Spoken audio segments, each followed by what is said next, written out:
Yes. Now today we are discussing about the general characters of the mammalia. General characters of the mammalia.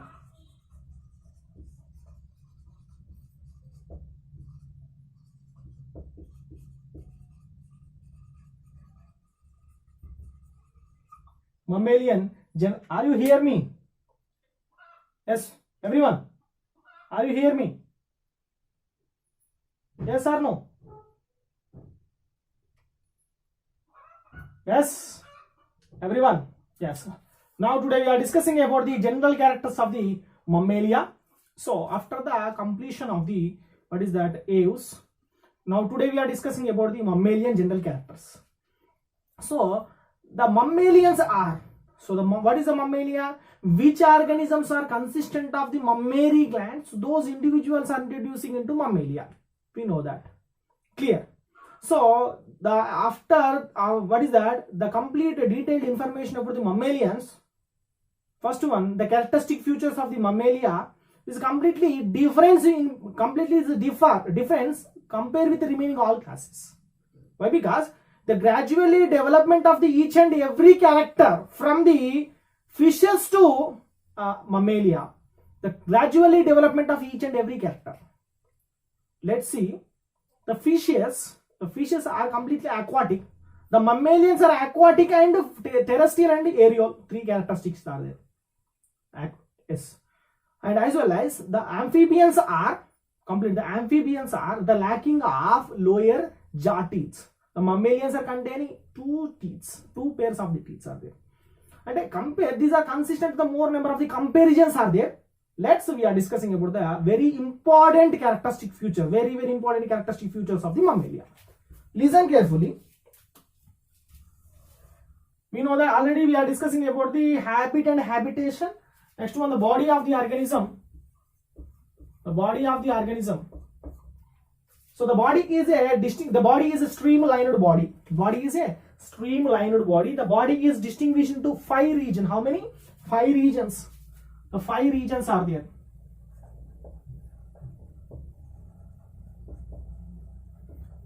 Already we are discussing. First one, head, neck.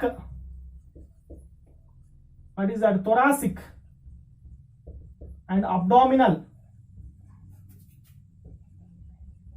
Last one is tail, containing 5 segments are there. First one, listen carefully. First, head. Head is one of the head is one of the region. It is located in the anterior region of the body. So it is consistence of it containing nothing but the head is nothing but the brain is completely covered by the outermost covering membrane that is called as a meninges. Compare with the remaining all classes. All classes are consistent of the 2 meninges are there. Listen carefully.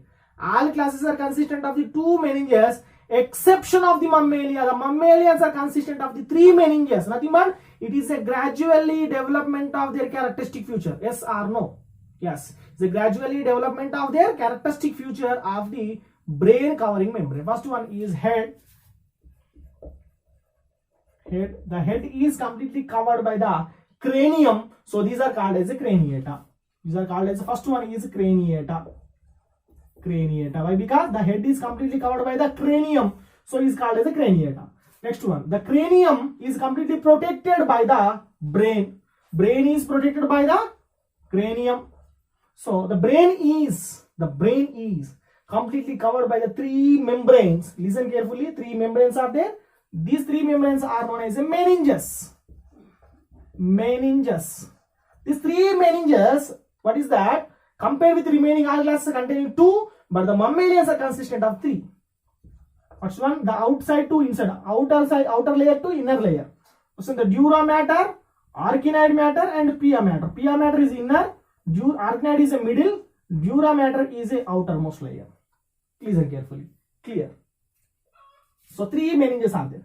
Next one, the brain is distinguished into 3 regions. The brain is divided how many? 3 regions are there. Brain divided into 3 regions. Forebrain nothing but prosencephalon, mesencephalon, and rhombencephalon. Is a technical words. Prosencephalon nothing but forebrain, mesencephalon nothing but midbrain, rhombencephalon nothing but the hindbrain. forebrain. The brain is distinguished into three regions, three parts: forebrain, midbrain, last one is a hindbrain. Very, very important character. This forebrain consistent of the olfactory lobes. In birds, just to recapitulate, in birds, the olfactory lobes are completely absent. But the gradually development of the olfactory lobe for determination of the smell, nothing but detection of the smell, the olfactory lobes are present. Very important character. Olfactory lobes are present for the determination of the smell. Clear? One character is developed from the gradually development. Yes or no? It is evolutionary process. Evolution is nothing but continuous process of their development organs. Yes, the olfactory lobes are there. So these olfactory lobes are there in the brain. These olfactory lobes are completely covered by the cerebrum. The olfactory lobes are completely covered by the, listen carefully, the olfactory lobes are there in the brain region, in the forebrain, like this.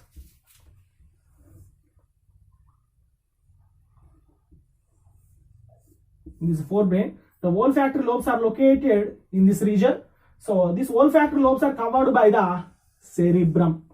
The olfactory lobes are completely covered by which one? Cerebrum. The remaining all individuals are lacking of the olfactory lobes and cerebrum. Cerebrum is present, but the olfactory lobes are absent. Olfactory lobes are covered by, listen carefully, covered by cerebrum. So the cerebrum is called as a cerebral hemisphere. Cerebral is called as a cerebral hemisphere. One of the cerebrum. The forebrain containing cerebrum. The cerebrum is a large part. The large part can be divided into two halves. Cerebral hemisphere. Hemi means half. Sphere means two. Half. These are containing two. Cerebral hemisphere. Cerebrum converted into cerebral hemisphere. Hemi means half. Hemispheres. Those two cerebral hemispheres, two halves. The forebrain containing two halves. What I am saying? The forebrain, midbrain, and hindbrains are there. The forebrain containing two halves, like this. Two halves are there. The two halves. These two halves are internally connected by one of the myelin sheath that is called as a corpus callosum. This is called as a forebrain. What is that? Cerebral hemisphere. The hemisphere, the two cerebral hemispheres, important hemispheres, are internally connected with,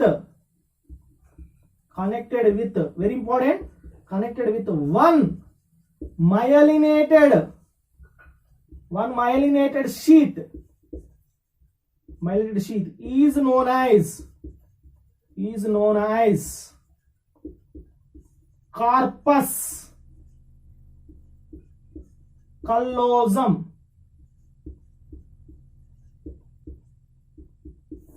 Let's see. So this is a brain. There is a more number of the silci and gyrase are there.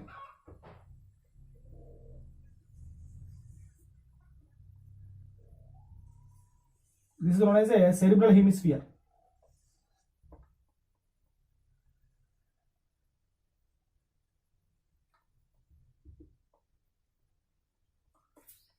In our academic textbook, they only give the one character. So this is called cerebral hemisphere. I am only giving complete detailed information. What is the cerebral hemisphere? Where it is located? What is the function? So this is the forebrain two halves. The forebrain two halves are internally connected. These are two are internally connected with internally connected with one myelin sheath. This one is a myelin sheath. So this internal connected myelin sheath is called as a corpus callosum. Internally connected myelin sheath is called as a corpus callosum. So what is the importance of the corpus callosum? It is useful for the regulation of the two halves, regulating of the two cerebral halves, two brains, two halves. Very important character of the brain. The brain containing two pairs. Brain containing two pairs of the, what is that, optical nerves. Two pairs of the optical nerves are there on surface of the optical region. These two pairs means four. Two pairs means four nerves are located on front of the cerebral hemisphere. Listen carefully. Two pairs, nothing but the four optical nerves are located in the front of the cerebral hemisphere. So the type of nerves are called as a corpora quadrazemina. The type of nerves are called as a corpora quadrazemina. What is the corpora quadrazemina? Corpora quadrazemina.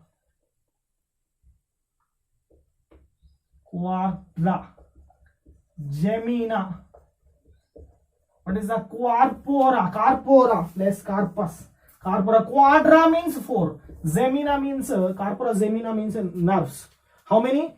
There is a four nerves are located in the front of the cerebral hemisphere. So that is called as a corpora quadrazemina. These nerves are facilitated to useful for the vision of the organism. They are useful for the vision. Which one? Corpora quadrazemina. It is located in the front of the cerebral hemisphere. These are four. These are arranging in a zigzag order or crossing order like this. Crossing order is located in the front of the cerebral hemisphere. So these are called as a corpora quadra. Quadra means four. Quadra or quarter. Quarter or quadra is four. Quadrazemina. So compare with remaining all individual. So the brain is the forebrain. The hindbrain, it is completely extends. The extents of the hindbrain, nothing but the medulla oblongata is completely extends. The medulla oblongata is completely extends and comes out of the cranium. Through the temporal fossa. That's a temporal region. What I'm saying, the forebrain is there. The forebrain comes out. The forebrain is not comes out. The forebrain is extends. Very sorry. The forebrain is extends. Comes out through the. What is the temporal fossa? Forebrain is extends, comes out through the temporal fossa. That is called as a brainstem. The brainstem is developed. Brainstem is developed.